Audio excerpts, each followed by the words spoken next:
The Army could lose 10,000 soldiers if plans under an integrated review of the armed forces are followed through. The preliminary papers include a major study of unmanned drones and vehicles, as well as other technological tools. They allegedly suggest the number of soldiers in the Army should be reduced. According to the news outlet, infantry commanders are awaiting the final report amid fears the final decision is to downsize in manpower. The review will shape what Britain's army resources will look like over the coming decade as regiments adapt to the technological requirements.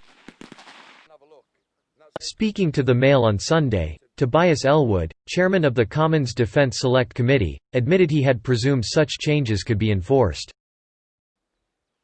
He said, "All the indications suggest we are moving towards an even smaller, high-tech force. But retaining relationships with our allies is critical and cannot be achieved if we cut the army by 10,000.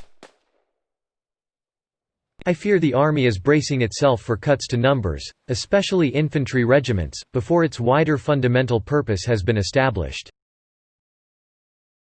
Any further delay to the publication of the review denies the Ministry of Defence the clarity it seeks in understanding our global ambitions and the threats we face. We must not forget our allies and adversaries are watching. The Ministry of Defence explained in a statement that no decisions had been taken regarding the structure of the Army. The statement read, "The integrated review is not yet complete and decisions about Army force structure have not been finalized. The Defense Secretary has been clear that ambitions must match resources. Taxpayers are entitled to expect the armed forces to be credible, capable and ready to confront the threats of the future."